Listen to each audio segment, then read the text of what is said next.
Okay, today we're gonna improve our skill at jumping, which can make us a quicker, more effective, more powerful, and more athletic player. All right, so jumping, depending on the sport that you play, can be a key integral part of it.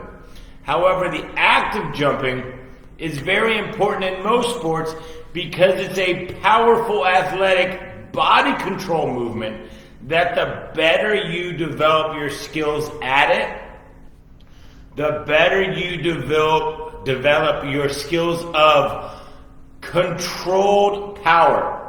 Now, we've all heard that being a powerful athlete is generally the better athlete, okay? Being powerful but out of control, meaning you can't apply it perfectly or smoothly, does not necessarily translate to better performance on the field. Okay? So I'm going to give you a quick example. If I jump and I'm going to go forward and I jump but I lose my balance landing because I jumped out of control, that isn't necessarily transferring to your athletic performance on the field. So you have to understand, controlled power, body control with power, is ultimately the goal that you want to instill in your athletes. We have to learn to control everything. All right, so we're going to do two things today that are hopefully, for your sake and your athlete's sake, going to help them to develop a better body control. And in the back of my mind, I keep thinking about the jump, go up for a block type mechanism, and then re-jump quickly for sports like volleyball and or basketball, where you have to go up for a rebound, it hits the rim again, or another player taps the ball up real quick, and the first person to get up to the ball wins. In volleyball, if you go up for a block, maybe it hits off both hands, first person to get back up wins. All right? So a lot of times what we do is we jump and then we have to re-jump real quick. Our footwork in that position leads to better body control. A lot of times when we're athletic ready and we go to jump, we tend to, or younger athletes tend to, until it is practiced and perfected, they're good on one foot, but they tend to step to set that one foot to be where they want it. Meaning, they're not naturally comfortable in their athletic ready position to jump. Well, first things first, get comfortable in your athletic position so that if this is your land position, it's also your jump position. We have to establish that this is this. Okay, so we can do that on box jumps. You can just do it on regular jumps, broad jumps, lateral jumps.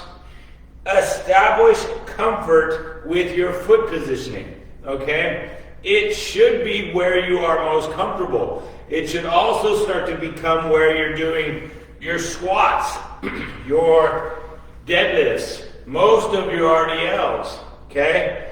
Where this position is where you'll start to become aware of your feet, and you'll start to become more powerful and controlled in this position.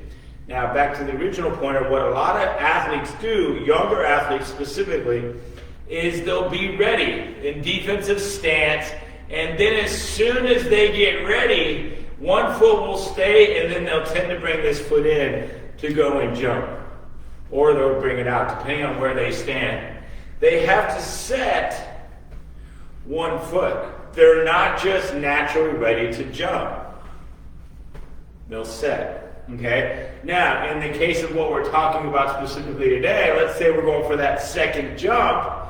I will jump. If I land where I want my feet and I re-jump, I will get up quicker. Meaning I'm more likely to win the ball. That doesn't mean every time, but if I jump, stick the landing, have to readjust my foot, and then jump.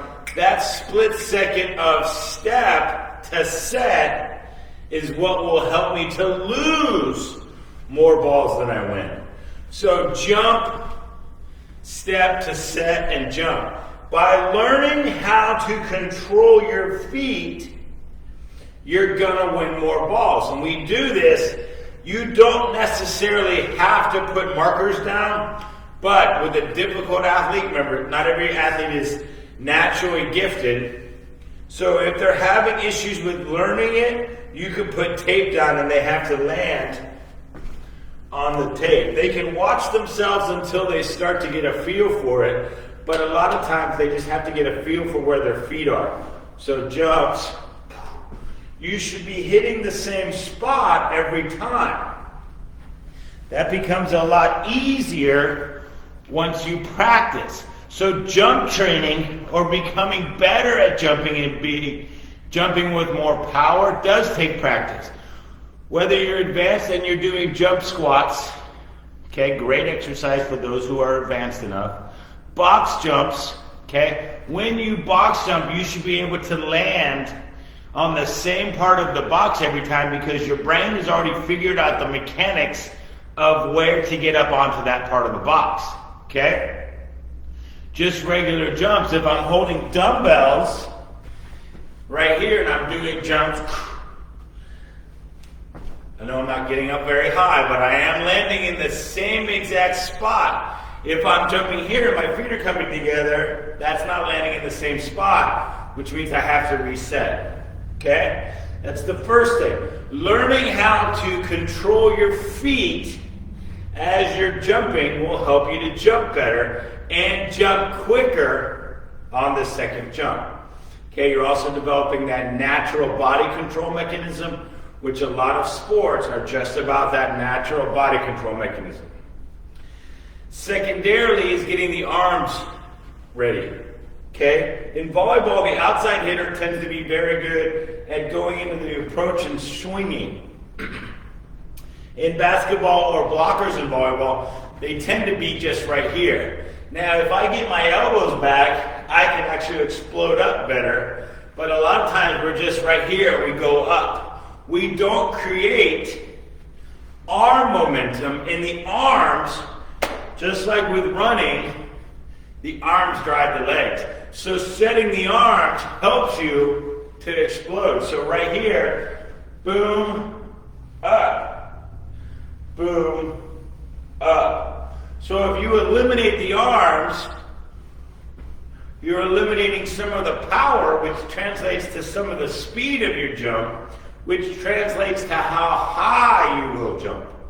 Okay, so get those arms set and cocked and ready. Boom. You don't need to do a full swing if you have the time to get that position, yes. So if I'm jumping and landing, right, my feet landed naturally, I can get that full arm swing, potentially.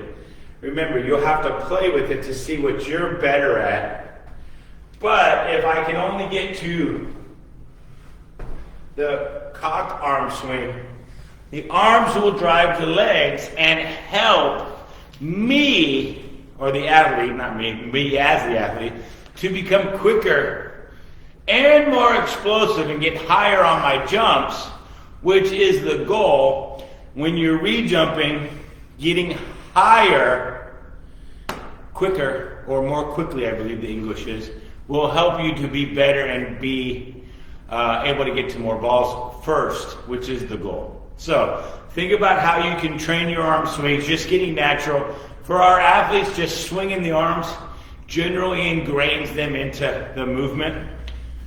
On a box jump, a lot of times we get nervous and we just kind of jump here, okay? Or we set and we keep our hands here and we jump because we're worried.